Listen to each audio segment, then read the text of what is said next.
Bien-aimé, sois béni au nom puissant de Jésus-Christ de Nazareth. Bienvenue à la Minute Plus avec la prophétesse Déborah, servante de l'Éternel, mère des nations, mais aussi et surtout ta servante. Ce jour, bien-aimé, je voudrais te parler en quelques minutes, n'est-ce pas, d'un thème. Avant de te dévoiler le thème, bien-aimé, je voudrais déjà d'abord lire ce passage de Genèse 50 à partir du verset 15. Quand les frères de Joseph virent que leur père était mort, ils dirent, si Joseph nous prenait en haine, et nous rendait tout le mal que nous lui avons fait. Et ils firent dire à Joseph, ton père a donné cet ordre avant de mourir. Verset 17, vous parlerez ainsi à Joseph, oh, pardonne le crime de tes frères et leur péché, car ils t'ont fait du mal. Pardonne maintenant le péché des serviteurs du Dieu de ton père. Joseph pleura en entendant ces paroles. Verset 18, ses frères vinrent eux-mêmes se prosterner devant lui et ils dirent, nous sommes tes serviteurs. 19, Joseph leur dit, soyez sans crainte, car suis-je à la place de Dieu?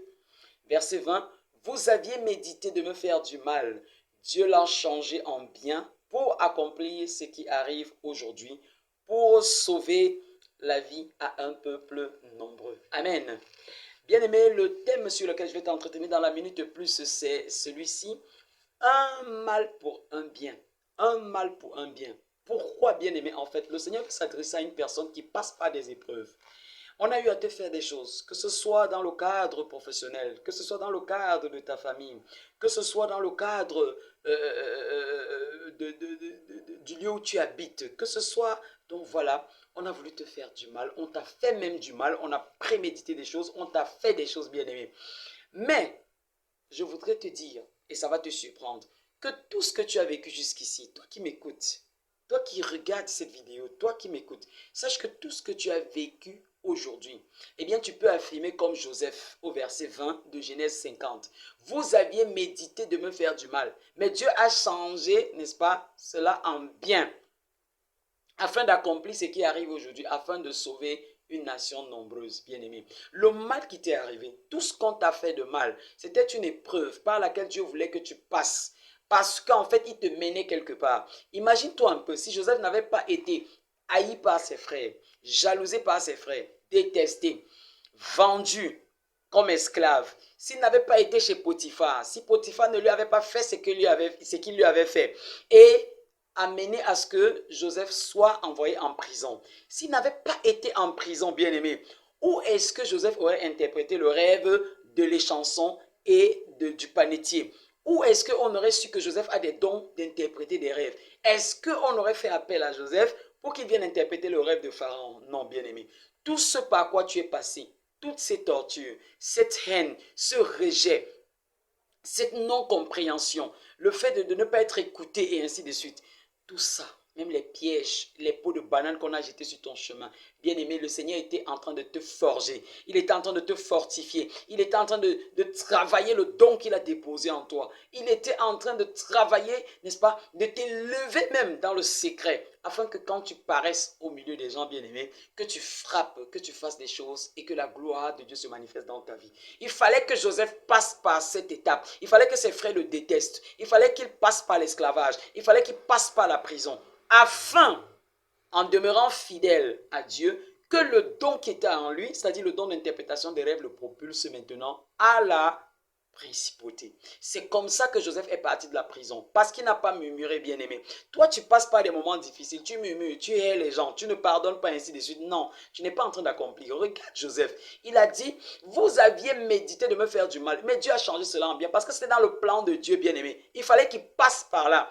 Donc, il y a des situations par lesquelles le Seigneur permet que tu passes. Je ne sais pas si on t'a enlevé quelque chose qui était important dans ta vie. Je ne sais pas si on t'a enlevé ton argent. Je ne sais pas si on t'a frappé, comme on dit souvent. Peut-être quelqu'un croit t'avoir frappé de l'argent, mais il ne sait pas qu'il fallait que cet argent parte pour que Dieu remplace et que Dieu multiplie au nom de Jésus.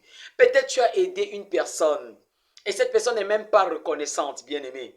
Mais sache qu'il fallait que tu passes par là. Dieu voulait que tu passes par là pour t'élever, pour te forger, pour te donner une attitude particulière d'espoir, que tu te battes davantage, que tu te révoltes, que tu dises je vais me battre et je vais m'en sortir, je vais combler tous ces vides-là qu'on a créés dans ma vie, je vais. Voilà ce que le Dieu de gloire voudrait, bien aimer. C'est pourquoi il dit un mal pour un bien.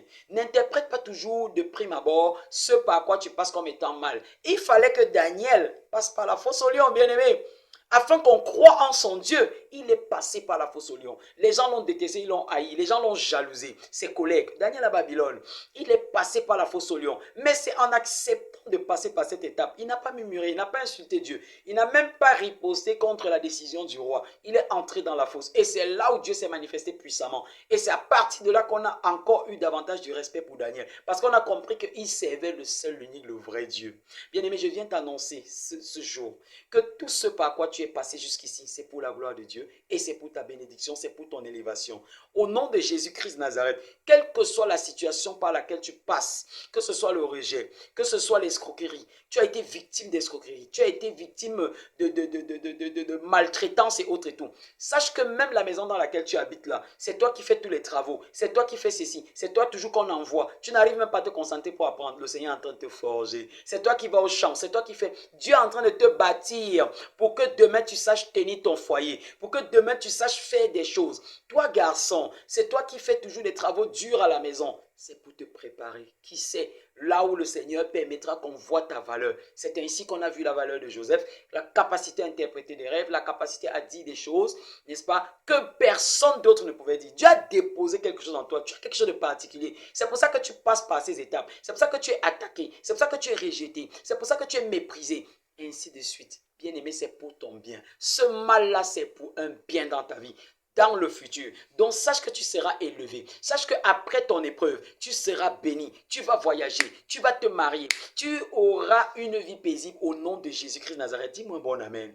J'aimerais que chaque fois que tu passes par des épreuves difficiles, bien-aimé, que tu te souviennes de Genèse 50 au verset 20. Que tu parles avec Joseph en disant, vous aviez médité. Pas que tu le leur dis en face, bien sûr. Que tu le dises dans ton cœur. Et même, si c'est possible de le leur dire, vous aviez médité quelque chose de mal. Mais voici, Dieu a changé cela en bien afin que, parce que ce que tu vis, c'est pour que demain, les gens témoignent du grand Dieu que tu sais, de ta patience, de ton amour pour Dieu. Les gens vont plutôt venir à ton Dieu, ils vont adorer ton Dieu à cause des merveilles que le Seigneur aura faites dans ta vie. J'espère que tu as compris, bien-aimé. Arrête de murmurer, parce que si tu murmures, ça ne sera pas bien. Regarde Job. Job est passé par combien d'étapes pendant 40 ans? Il n'a pas murmuré, il n'a pas rejeté Dieu. Sa femme lui a dit, maudit ton Dieu, meurs. Il a dit non. Il faut savoir accepter le bien comme le mal de ce Dieu-là parce qu'il est souverain. Et Job a résisté et voilà que Dieu l'a restauré au centuple. Je crois que c'est ton cas au nom de Jésus-Christ de Nazareth. Tu es béni, toi qui m'as écouté, toi qui comprends. Partage, bien-aimé, like si le Saint-Esprit t'inspire et que le Dieu de gloire te bénisse abondamment. À la prochaine minute, plus s'il plaît à Dieu. Bye bye.